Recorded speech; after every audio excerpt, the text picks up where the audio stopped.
Nova Gol, novos tempos no ar. Olá, sejam muito bem-vindos a mais um Sem Politiquês, comigo Juliana Clausin, e sempre convidados para ajudar a gente a entender quais foram esses últimos acontecimentos da semana. E hoje a gente tem 3 convidados, um Sem Politiquês especial. Eu começo essa conversa com Pedro Venceslau, que é repórter do Estadão, colunista do Brasil Econômico, e também com Lara Mesquita, que é cientista política e pesquisadora da FGV de São Paulo. Bom, o presidente Jair Bolsonaro começou a semana com pouquíssimo pudor para falar o que lhe viesse à mente. E aí, dessa vez, foi uma declaração bastante complicada. Ele disse que o presidente da OAB, se quisesse saber como o pai dele, desaparecido durante a ditadura militar, morreu, ele, Bolsonaro, poderia contar. A gente vai falar sobre isso e também sobre Araraquara, os hackers que foram presos pela Polícia Federal. Quem são? Como a polícia chegou até eles e quais foram os desdobramentos desde então. A gente vai falar também sobre o Foro de São Paulo, essa organização comunista que quer tomar o poder na América Latina. Parece que não é bem assim. O foro que se reuniu neste final de semana em Caracas, e a gente vai falar, será que tem essa relevância toda, esse perigo todo em volta dele? Vem com a gente que o Sem Politiquês está só começando.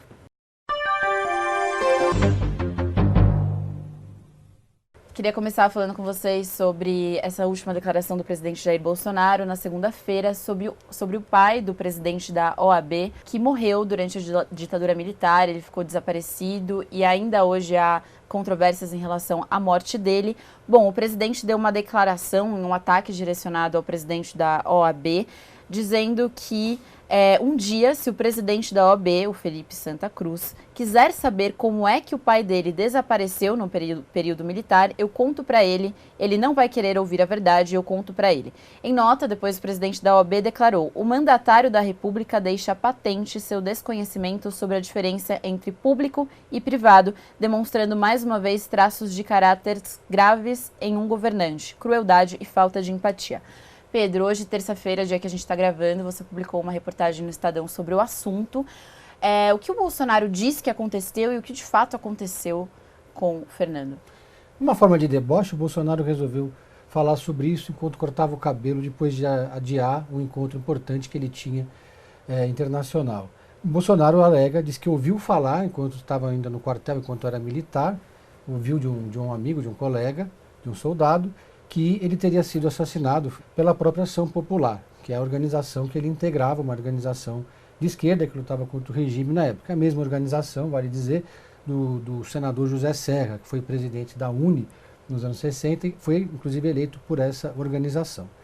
Pois bem, depois ele foi desmentido pelos próprios documentos do Exército, porque estava sob a tutela do Exército, estava sob a tutela do Estado, ele era responsabilidade do Estado, uma vez que ele havia sido detido pelo DOI-CODE. Então, não dá para dizer que essa tese do Bolsonaro ela não se sustenta. E agora o Bolsonaro vai ter que se explicar. Primeiro, na Comissão de Mortos Desaparecidos, porque existe uma lei dos mortos desaparecidos que foi criada no governo do Fernando Henrique Cardoso, foi quando se criou a Comissão de Mortos Desaparecidos, e essa comissão foi criada pelo então secretário de Direitos Humanos, José Gregório, e depois presidida pelo então ministro Miguel Reale Júnior, que foi ministro da Justiça e também foi o primeiro presidente dessa comissão. É uma lei que foi aprovada pelo Congresso Nacional, portanto ela é válida, então é obrigação do presidente da República se apresentar nessa comissão e dizer o que ele realmente sabe e explicar por que ele deu essa declaração, uma declaração bastante grave, que teve uma repercussão negativa quase que unânime em relação ao presidente, inclusive aliados criticaram essa declaração, até o governador de São Paulo, João Dória, que é um aliado do Bolsonaro, e o pai dele foi um perseguido político, que foi exilado na época da ditadura, também criticou essa declaração, e o Bolsonaro conseguiu atrair a antipatia, inclusive conseguiu criar um certo sentimento negativo na cúpula da Câmara e do Congresso Nacional, num momento delicado para ele, ele precisa aprovar uma série de medidas no parlamento. Então, foi uma declaração infeliz, aparentemente motivada por uma mágoa do Bolsonaro com a OAB, que tem tomado posições críticas ao governo. A OAB, que nessa nova gestão da OAB, eles têm atuado de maneira mais ativa e muito crítica ao presidente da República, que não tem demonstrado muita paciência com críticas ou com qualquer tipo de reclamação em relação ao seu governo. Sim. E aí, só para a gente contextualizar, essa declaração veio em meio a críticas do presidente Jair Bolsonaro em relação à OAB, particularmente no processo sobre Adélio Bispo, que é o homem que deu a facada no presidente Jair Bolsonaro durante a campanha eleitoral. O presidente ficou incomodado porque a OAB impediu que a Polícia Federal tivesse acesso a diálogos de advogados de Adélio Bispo. E aí ele soltou essa declaração, sem ser perguntado pelos repórteres, ele falou do presidente da OAB dessa forma que eu descrevi agora há pouco. Lara, sobre esse assunto, o presidente Jair Bolsonaro, desde o início, desde que ele foi eleito, ele vem nessa série de declarações polêmicas que acabam gerando um debate nacional, afinal é o presidente da República se posicionando de formas muito contestáveis, né? Como que você viu essa última fala do presidente? Primeiro que a fala é lamentável e é completamente incompatível com o cargo que o presidente ocupa. Um presidente da República, dado o posto institucional que ele ocupa, ele jamais deveria fazer esse tipo de afirmação, muito menos cortando o cabelo, né? Então, assim, é uma falta de respeito com a memória do país e com o sofrimento de todas essas famílias. Mas, por outro lado, é importante a gente sempre lembrar que o Bolsonaro é o primeiro presidente, desde a redemocratização, que não sofreu com a ditadura militar. Ele não foi perseguido, ele não lutou contra a ditadura, além de vir das fileiras do Exército e estar nas fileiras do Exército no momento da ditadura. Então, ele assume uma postura de revisão histórica do período da ditadura militar no Brasil, que me parece bastante complicada, porque, inclusive, hoje o Estado brasileiro reconhece que houve uma ditadura, o Estado brasileiro reconhece que o Exército foi responsável por retirar a vida de vários cidadãos brasileiros por perseguição política. Então, a gente tem um problema institucional que tem um pouco a ver com o perfil do presidente e com a sua trajetória também. O outro ponto que eu acho muito sensível nessa fala do presidente é o que ela causa para o Exército. Eu acho que, assim, eu esperava um posicionamento oficial do Exército brasileiro. Que ainda não aconteceu. Que ainda Pelo menos não até aconteceu, hoje, terça-feira. Porque ele dá, como o Pedro falou para a gente, o pai do presidente da OAB, ele desaparece quando ele está sob a tutela do Estado. Uhum.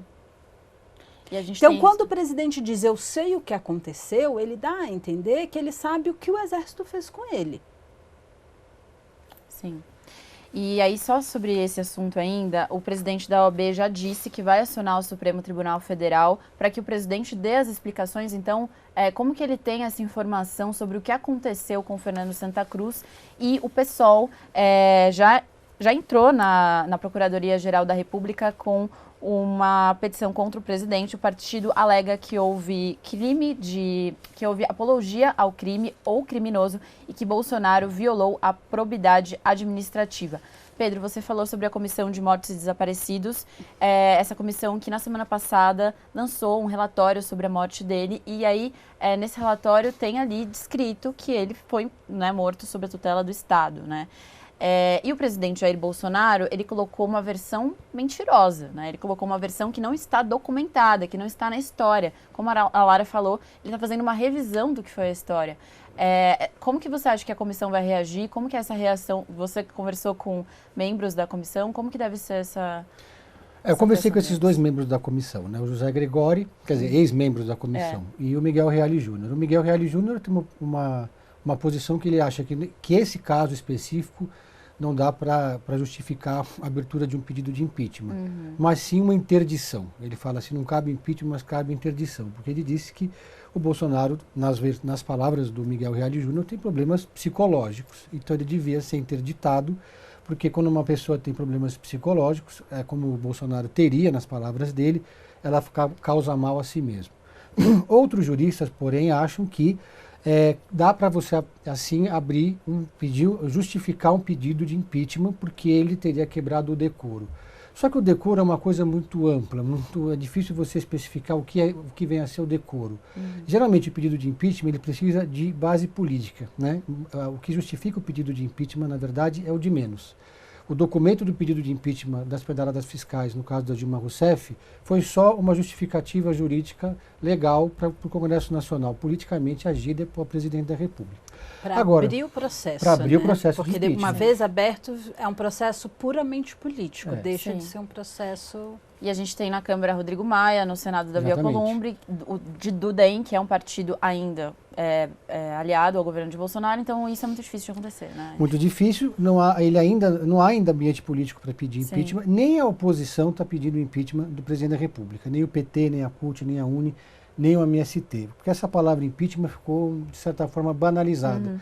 Foram 2 impeachments desde a redemocratização. Sim. A própria UNE, que pediu o impeachment do Fernando Henrique Cardoso, que pediu o impeachment do Fernando Collor de Mello, não está ainda discutindo pedir o impeachment do Jair Bolsonaro. Eles têm usado outras estratégias para desgastar o governo. Então esse é um tema que ainda não está colocado, embora se acumulam justificativas para você fazer um pedido de impeachment. Pela lei dos desaparecidos políticos, o Bolsonaro vai ter a obrigação, sim, de fazer um depoimento dizendo o que ele realmente sabe porque ele disse isso. Tá. Né? Porque ele, como era militar, ele como presidente da República, como chefe das Forças Armadas, tem que dar uma explicação, porque ele deu uma declaração muito grave. O Santa Cruz, ele estava na primeira leva de presos, de desaparecidos políticos contemplados pela lei da anistia. Foram os primeiros 44 nomes, se não me falou Gregório. Depois foram mais de 500 que foram contemplados pela lei de anistia. Então é um caso que sempre teve uma repercussão muito grande nesse universo dos direitos humanos. O governo federal, na época da Dilma e do Lula, chegou a fazer uma campanha sobre os direitos, sobre a Comissão de Mortos Desaparecidos, e um dos casos mostra a mãe do presidente da OAB, que falando sobre o desaparecimento do filho, ela que faleceu agora recentemente. Eusita, ela passou Eusita. 45 anos à procura do filho, bateu na porta de quartéis, de autoridades, não trocou o endereço dela nem o telefone, porque tinha esperança de que pudesse haver alguma nova informação sobre o filho. Lara, o Pedro comentou lá no início que, enfim, a gente está próximo à volta do Congresso Nacional, no dia 6 de agosto, e aí com a pauta do segundo turno da Previdência.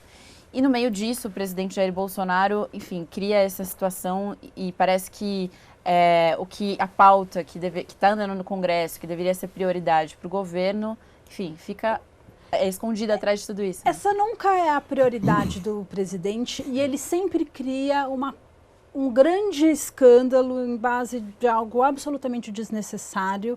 E ele faz isso o tempo todo, independente do que o Congresso está fazendo, do que vai ser votado. Só a gente lembrar que na semana da votação da reforma da Previdência, ele deu várias outras...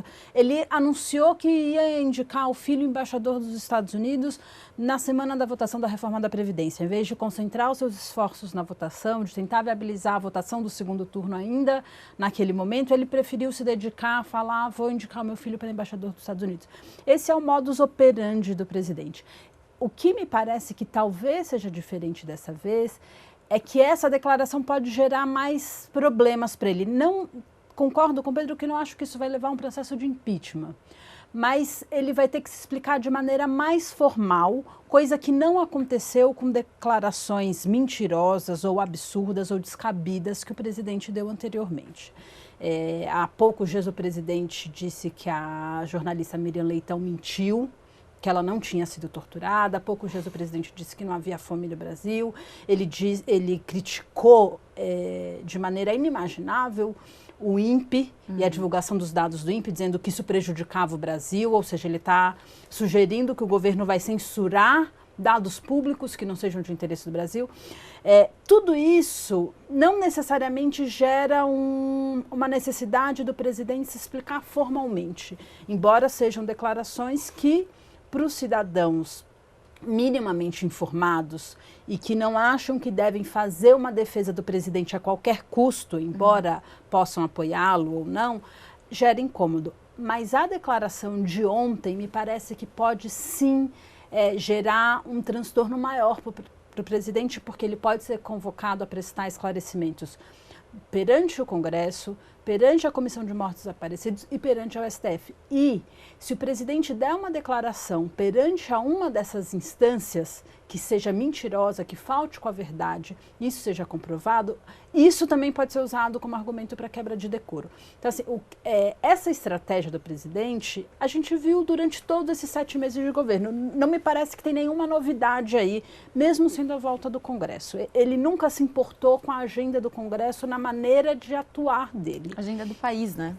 Mas o que me parece diferente nesse caso é que esse caso pode dar para ele um pouco mais de transtorno do que nos casos anteriores.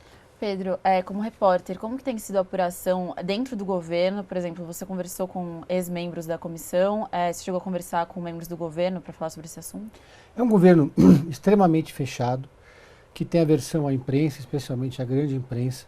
Você vê, por exemplo, essa declaração do Bolsonaro sobre o pai do presidente da OAB, ela foi dada sem a presença de nenhum repórter. Haviam apenas os câmeras ali. Então ele esperou um momento onde ele não seria questionado ou confrontado para dar essa declaração e depois foi ver a repercussão que ela teve. Em seguida ele foi fazer uma live cortando o cabelo, quer dizer, ele também não se submeteu a uma entrevista coletiva. Eu acompanhei diversas viagens do presidente pelo Brasil e é sempre muito difícil porque ele, quando faz coletivas, que é uma coisa rara, ele fala o que ele bem entende e ele geralmente interrompe de forma muito brusca a entrevista quando tem uma pergunta que ele não gosta. E não raro ele ofende os jornalistas, ofende de maneira muito grosseira, geralmente. E teve, por exemplo, um jornalista que ele foi tentar abordá-lo quando ele foi lá no Congresso Nacional e ele teve uma atitude absolutamente homofóbica em relação ao jornalista. Então, ele é um presidente que age hoje como ele agia quando era deputado federal, de uma maneira que sem a menor preocupação com a liturgia do cargo, sem o menor respeito à relação entre o primeiro e o quarto poder, que é a imprensa. Em contrapartida, ele alimenta fake news e fortalece esses blogs de direita, que foram os blogs que ajudaram a eleger o Bolsonaro. Então ele tem ele dá acesso a esses blogueiros, que não são jornalistas profissionais, que são militantes, e através desses blogueiros é que ele se comunica com a sociedade. Então é uma espécie de uma rede de comunicação que se criou no governo, que começa com os blogueiros e vai para a base dos internautas que apoiam o governo e que passam a retweetar isso muitas vezes utilizando robôs. Então é uma forma pouco ortodoxa de você tratar da comunicação. O Bolsonaro também evita falar com a Rede Globo e fala com outras emissoras, como o SBT e a Record. Geralmente, quando ele vai dar o outro lado de uma acusação que é feita contra ele numa reportagem, ele procura essas duas emissoras, agora também a CNN Brasil. Então, é uma relação com a imprensa que não admite contestação. Então, por isso, a gente tem uma dificuldade muito grande com essa cobertura. A assessoria de imprensa do Palácio do Planalto é muito fechada e a gente vê que isso causa dificuldades para a gente conseguir apurar qualquer coisa lá dentro. Lara, sobre esse ponto da comunicação do presidente, essas declarações dele são direcionadas muito claramente a uma base dele fiel, mas há um desgaste para quem não está nesse lado tão extremo, à direita, que votou nele ali achando que não tinha uma outra opção viável e tal. Essa estratégia pode virar contra ele a longo prazo? Então, isso é muito difícil de se mensurar. Tá. O que a gente sabe olhando as pesquisas de opinião, sobretudo que são as evidências empíricas que nós temos disponíveis nesse momento? Que embora o presidente tenha sido eleito em segundo turno com o apoio de 55% dos eleitores comparecendo a votar, esse apoio ao presidente, a popularidade do presidente caiu muito rapidamente, mas ela também se estabilizou num patamar que era o patamar que ele tinha, que o tornou viável eleitoralmente ali no começo da campanha e que todos nós da ciência política, ou quase todos nós da ciência política, imaginávamos que ele cairia com o começo da campanha e aí a coincidência da facada, a gente não dá para saber se é isso ou se não é, mas ele acabou sendo eleito presidente. Então, é muito difícil mensurar isso. Tá. Mas esse teste não está longe de vir, porque a gente tem eleição municipal no ano que vem, pouco mais de um ano, e a gente sabe que as movimentações para as eleições municipais vão começar muito em breve, agora no segundo semestre, né? Então, o apoio do presidente e o papel que ele vai desempenhar nas eleições municipais vão ser um sinalizador muito importante da força política dele e do sucesso dessa estratégia de falar para o seu apoiador cativo. O presidente já abandonou ou ele não está tão preocupado em falar para o eleitor que o elegeu. Ele está mais preocupado em manter o seu apoio cativo, que gira algo em torno de 30%, pelo que as pesquisas de opinião indicam hoje. É bom a gente lembrar que um apoio de 30% é um apoio muito substantivo. E era o que o PT tinha de saída antes dos escândalos mais recentes, e foi o que fez do PT um dos players mais importantes, ou o player mais importante na política nacional. A gente costuma dizer que a política brasileira se organizava em torno do PT, e a própria eleição do presidente Bolsonaro manteve isso, né? O que mudou foi qual era o polo antipetista. Um apoio de 30% torna o presidente uma força política muito importante. A gente precisa ver como isso vai se reverter na eleição do ano que vem. E aí você falou desse discurso anticomunista, que é uma bandeira levantada pelo presidente, que inclusive angariou para ele muitos apoiadores. E dentro desse discurso a gente tem o mítico Foro de São Paulo, que é aquela organização que dizem, enfim, ser aliada a narcotraficantes, ao crime organizado na América Latina, uma organização comunista que busca o poder. O Foro de São Paulo se reuniu nesse final de semana em Caracas, na capital da Venezuela. Primeiro, Lara, politicamente, existe uma importância relevante para o Foro de São Paulo? Não. O Foro de São Paulo se tornou algo relevante no imaginário social com o presidente Jair Bolsonaro e o seu discurso de que o Foro de São Paulo tinha um grande plano para dominar o país, não o país, né, para dominar o continente, o Cone Sul. Mas, efetivamente, o Foro de São Paulo nunca foi algo politicamente relevante. Não é um objeto estudado, dali não saem grandes diretrizes que direcionam a atuação de governos. É muito mais um espaço mítico que é útil para o discurso do presidente e de outros atores políticos que adotam essa postura de polarização extrema. Pedro, como foi essa reunião do Foro? Foi uma reunião esvaziada. As principais lideranças do campo da esquerda não foram ao evento. A presidente do PT, Gleisi Hoffmann, que foi na posse do Maduro, não foi no Foro de São Paulo. O PT enviou 2 quadros mais abaixo assim, na hierarquia do partido. Nem o PSOL sequer foi convidado, o ex-presidente Dilma Rousseff também não foi. O PT levou a bandeira do Lula livre para o Foro de São Paulo. O Foro de São Paulo saiu, como sempre, com uma bandeira histórica, que é o fim do bloqueio a Cuba, a defesa do regime do Maduro, incorporou o Lula livre e um discurso de unidade na América Latina. Eu acho que o Foro de São Paulo teve um peso um pouco maior quando a esquerda estava no poder na América Latina, quando dirigiu o Brasil, quando tinha a Cristina Kirchner na Argentina, você tinha Evo Morales na Bolívia.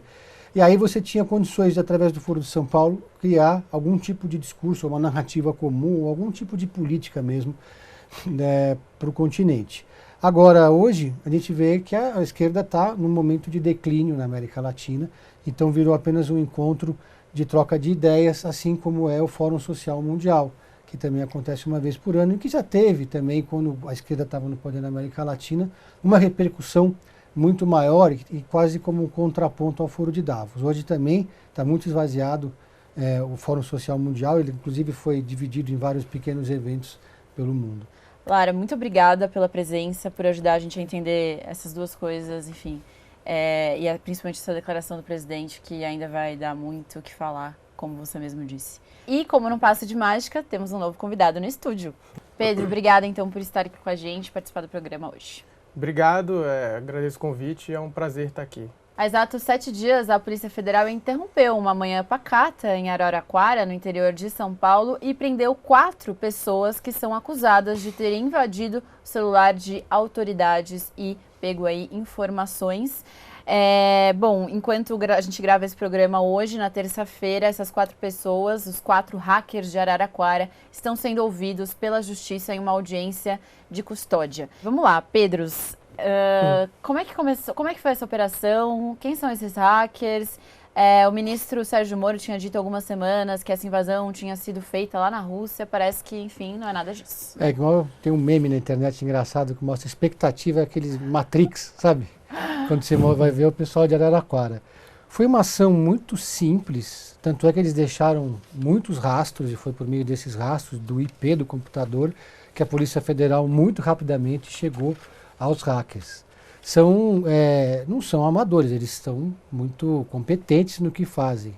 São estelionatários conhecidos, principalmente o chefe da quadrilha de hackers. Walter Delgatti Neto. Walter Delgatti o Neto. vermelho. Ele lembra um pouco aquele personagem daquele livro que virou filme, o Vips, que é uma pessoa que tem um histórico de ostentação, de pequenos golpes, sempre no 171, e muito pela internet, mas também já fez se passar por estudante, já fez se passar por médico, enfim.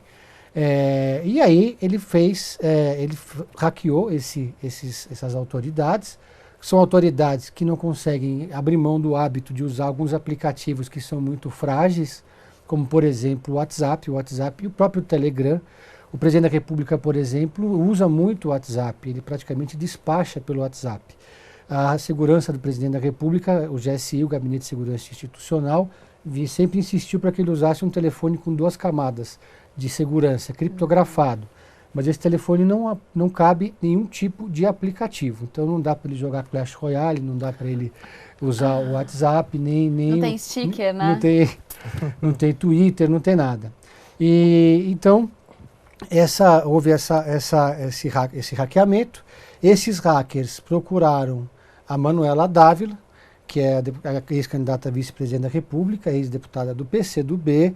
Não sei como eles chegaram na Manuela Dávila, que fez esse meio campo. Na verdade, ela passou, digamos assim, o contato do Glenn, que é o jornalista do Intercept, para os hackers, o que, segundo os juristas, não implica em nenhum tipo de crime.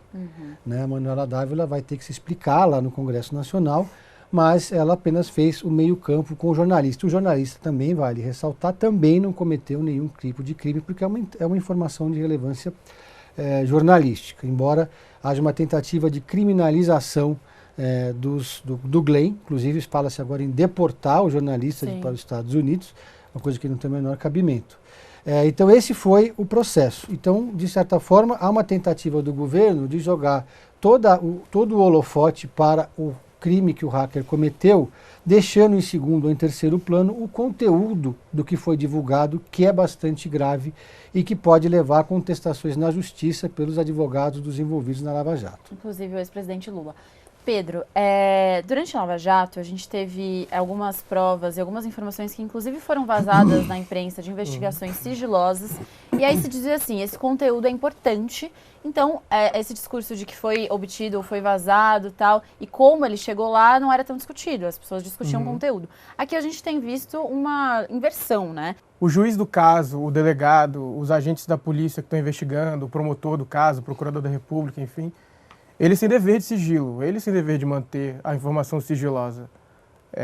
O jornalista não. Inclusive o contrário, o jornalista tem o dever de publicar. Então, se ele recebe uma informação e essa informação é de interesse público, e essa decisão, se é de interesse público ou não é do veículo de comunicação, ele tem que publicar. O ministro Sérgio Moro assinou 2 dias depois dessa operação aquela portaria 666 que trata sobre extradição de pessoas. Isso pode afetar o Glenn ou não? O que você achou dessa portaria? Ela dá muito poder ao governo federal, porque ela fala em pessoas suspeitas, em pessoas perigosas, ela dá um prazo completamente sumário para a pessoa se defender, de 48 horas. E a lei fala em 60 dias, então a portaria interna do Ministério não pode contradizer o que diz uma lei. Então cria esses ruídos aí, né?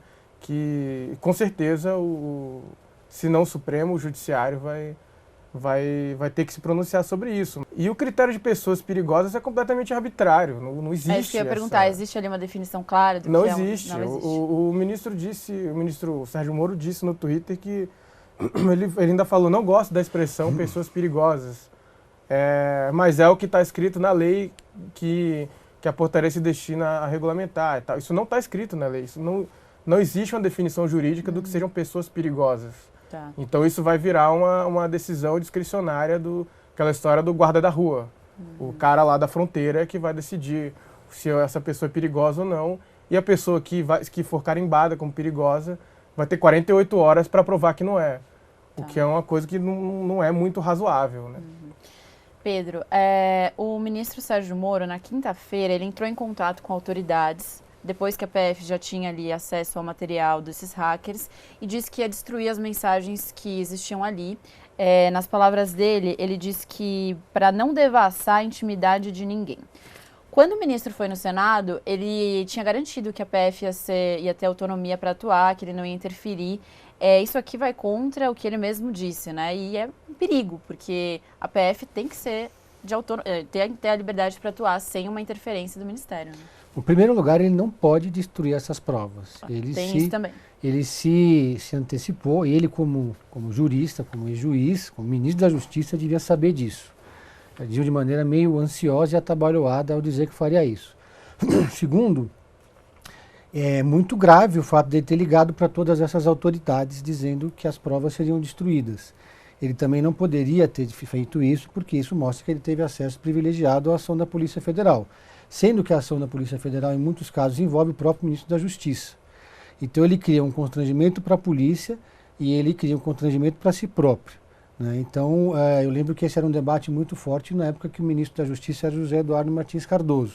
Havia uma pressão muito grande sobre o Ministério da Justiça, que era observado com lupa, para saber se o ministro tinha algum tipo de informação e principalmente passava para frente esse tipo de informação.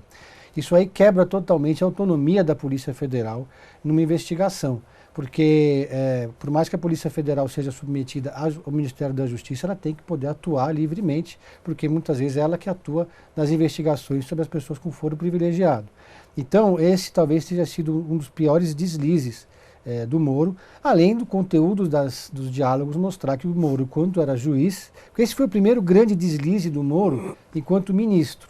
Os outros todos foram enquanto juiz. Mostra que um juiz que devia ser imparcial estava atuando diretamente junto da força-tarefa da Lava Jato. Inclusive, num dos casos que eu considero mais grave, que foi a delação do Palocci, que ele mesmo considerava uma delação fraca, mas fez questão de divulgar essa delação com fins políticos, bem às vésperas da eleição para a presidência da República. Então, é uma situação bastante delicada que, em condições normais de temperatura e pressão, já teriam levado o ministro a ser demitido, ou pelo menos a ser obrigado a dar explicações de forma mais contundente. Mas hoje em dia a gente vê que nada mais é como foi antigamente. Né? E aí, bom, a PF sobre isso, ela, enfim, o material, a partir do momento que a Justiça pedir acesso a ele tem que ser entregue. Então não há possibilidade de destruição das mensagens como quis o ministro Sérgio Moro, também lembrando que o hacker, a gente falou do Vermelho, o Walter Delgatti Neto, ele deu um depoimento à polícia e ele disse que esse material está não só aqui no Brasil, como em outros lugares, ele fez ali uma espécie de reserva em relação ao que ele obteve. Última pergunta para a gente encerrar aqui. Bom, o Congresso volta na semana que vem, você acha que a oposição está se articulando, vai se articular para usar isso mais uma vez contra o governo? Existe força nesse movimento? Eu acho que a principal preocupação do governo devia ser com o Centrão. O Centrão, que é um bloco fisiológico, que se aproveita de qualquer fragilidade do governo para aumentar o passe da sua negociação. O Centrão hoje não está fechado com o governo. A oposição pode ser usada como um instrumento de manobra do Centrão para fazer uma força de pressão no governo. O Centrão, a cada deslize do presidente, demonstra mais vontade, mais interesse em criar constrangimentos para o Palácio do Planalto. O Palácio do Planalto tem uma articulação política muito frágil. A base do próprio presidente da República, o PSL, é uma base completamente rachada e inexperiente. São 53 youtubers no parlamento. Quer dizer, não tem nenhum político ali que sabe conduzir uma reunião de líderes, por exemplo. E a agenda toda econômica está sendo tocada pelo Rodrigo Maia, que faz questão de ser o protagonista, o calendário Maia. Então, o governo, ao deixar no segundo plano a negociação com o Congresso e acometer um erro atrás do outro, ele torna a sua situação muito mais difícil e torna mais difícil ainda a atuação dos seus líderes, que já são inexperientes, no Congresso Nacional. A líder do governo é a Joyce Hasselmann, que está no seu primeiro mandato. E também é uma política muito intempestuosa, que tem pouca experiência na negociação política. O líder do governo na Câmara e o vice-líder do governo também. Quer dizer, você tem ali o pastor Feliciano, que é vice-líder do governo, que tem o papel de blindar o presidente Jair Bolsonaro. Mas nenhum desses líderes tem realmente interlocução com as lideranças que comandam de fato o Congresso Nacional. Então o presidente ele vai jogando cascas de banana para si próprio. E quando ele cria dificuldades no Congresso Nacional num momento tão delicado como a aprovação da reforma da Previdência e as outras demandas que vêm para o Congresso Nacional. Como que você acha que está a Operação Lava Jato nesse momento? Sempre houve uma contestação em relação à operação e como que ela chegava aos investigados, né? Mas isso aumentou? Acho que o efeito da divulgação dessas mensagens é popularizar, entre aspas, essa noção de que várias regras ali foram atropeladas em nome de conseguir um acordo, conseguir uma condenação, ou acordos que não valeriam tanto a pena juridicamente, mas que trouxeram informações politicamente importantes. Então, acho que isso foi ficando mais difuso na sociedade. Assim. A gente está vendo esse tipo de discussão ser discussões bastante jurídicas, tipo a suspeição do juiz, sendo feitas por todo mundo. O Congresso Nacional, que o Pedro descreveu bem aqui, pessoas inexperientes e sem muita interlocução e tal, discutindo questões muito técnicas, que é a suspeição do juiz, o impedimento do juiz, a imparcialidade do Ministério Público, o dever de independência do Ministério Público e tal. São questões que foram colocadas ao longo desses 5 anos aí da Lava Jato, mas pelos advogados. Então, e pelo meio jurídico também, né? Exato. Juristas Então, que, enfim, é isso que eu ia dizer. No meio jurídico, os advogados da Lava Jato, eles reclamam que houve um isolamento dos penalistas que estão defendendo os envolvidos na operação. Desde o início, quando foi deflagrada a Operação Lava Jato, começou a se discutir delação premiada, qualquer um que saísse em defesa do direito de defesa, existe até uma entidade que chama Instituto de Defesa do Direito de Defesa, o IDDD, que hoje é presidido pelo advogado Fábio Tofik, eles eram acusados de corruptos, eles não contavam com a simpatia da opinião pública, eles não contavam com a simpatia do público, e mesmo entre os advogados eles eram mal vistos. A OAB mesmo hesitou bastante em sair em defesa dos advogados, tinha até uma frase pronta de alguns presidentes de a gente está aqui para defender a advocacia, não os clientes dos advogados. Sim. E o direito de defesa que, assim, vale para qualquer pessoa. Claro, né? claro. Exatamente. E aí hoje, com essa revelação, pode ser que no tribunal essas revelações não tenham poder de reverter uma decisão do colegiado. Agora, para os advogados, eles ganham força na opinião pública e, por exemplo, quando o ministro do STF dá uma decisão pró-réu, ele vai ser menos massacrado do que ele foi em outros momentos. Sim. Não é por acaso que esses advogados penalistas promovem jantares e encontros de desagravo para os ministros que tomam decisões favoráveis ao direito de defesa. Talvez isso agora ganhe mais consistência para eles. Legal. Pedro Canário, chefe de reportagem do Conjur, Pedro Venceslau, repórter do Estadão. Muito obrigada pela presença de vocês e por nos ajudarem aqui a entender essas últimas informações que têm rolado.